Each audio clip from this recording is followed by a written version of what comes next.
Good evening, guys. Tom Wilson back here with a look ahead to tomorrow's racing from Plumpton with a selection to offer up. Now, the important thing to mention before we get into tomorrow's racing is that at Plumpton they have got an 8 o'clock inspection scheduled with quite a lot of rain forecast overnight between 20 and 30 mil. The going at the moment is good to soft, but if they get anything like that rainfall, we'll be looking at soft, heavy ground, I would have thought, tomorrow. So you're looking at horses that are going to handle the conditions well. Now, my selection for tomorrow comes in the penultimate race on the card, the 3:15, which is a Class 4 handicap hurdle over 2 mile and 4 furlongs. I'm quite keen on taking on Baltray at the top of the market here. Emma Lavell's only had one winner from the last 20 runners, and Tom Bellamy, the jockey, is no winners from his last 31 rides. So the stable isn't in great form, and the jockey neither is in that good of form. I'm struggling to understand why Kansas de Burley is as big as 5-1. I can make quite a strong, compelling case for him, actually.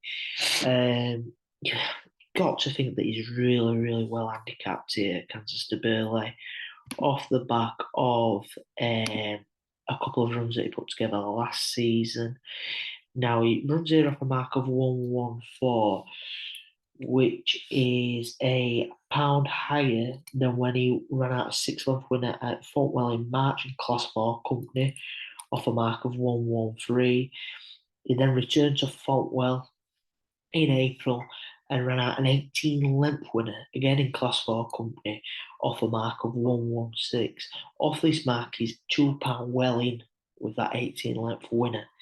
You could question the form of those two wins, yes, but you can't knock the manner and the style in which he won. He won really, really convincingly. As you can see here from the Racing Post website, one of those wins came over 2 miles, the other 2 mile, 3 furlongs, showing a bit of range there. He has been well beaten on his last two starts, which counts for the falling handicap mark. But they were in much, much deeper company than this, what he faces tomorrow. He finished off last season a Class 2 handicap hurdle at Sandown. The form of that race looks particularly strong. The winner, under control, now rated 137. Second place, Ibraco Lord, now rated 134, having won in Grade 3 company since. General Madreno, now rated 135 over fences. Bo Balco, now rated 126, and Whole Town Hero, now rated 128, so well above this field that he's going to be facing tomorrow. He's entitled to come on for that run at Sandown last month when he was well beaten. Yes, when he was well beaten, sorry. On his reappearance, yeah. But even the form of that race looks reasonably strong when you compare it to this. That was a Class 3 company, so a grade higher than what he's in tomorrow. The winner operation, Monana, now has won again since at Lingfield and is now rated 125. Third place, Isam, is now rated 120, which on itself is £6 ahead of what he'll be facing here tomorrow. In terms of his ability over the trip, the 2 mile, 4 furlong trip, he's probably going to be more like 3 mile, to be fair, given the testing conditions, if racing gets ahead. A really, really good winner over 2 mile, 3 furlongs last season, and he won over 2 mile in heavy conditions at Fontwell in March, so he's shown a bit of stamina. His pedigree also makes very interesting reading, though, when you consider his ability over a stiffer test. Out of Mataline, who's sired some pretty decent horses. Mighty Potter, who unfortunately lost his life last year, but he looked a dour stayer to me. Animix there, win over 3 miles. Ramaz Detay, win over 3 miles. And Dial Kia, who we saw running today at Ferry House in the 3 mile, 5 furlong race. So we've got plenty of stamina within his pedigree. I think it's really, really telling that he went off 11-2 favourite for that Class 2 handicap at Sandown. He now finds himself here off a £3 lower mark in significantly weaker company. I think he could be well chucked in here. 5-1 looks an absolute gift for me. That's how I'm going to be playing it. A point win at 5-1 there.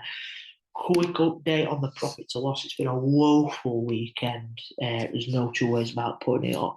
Obviously, I had a vote for a better start, going on to YouTube with a new channel, coming off Substack, where we'd had plenty of success.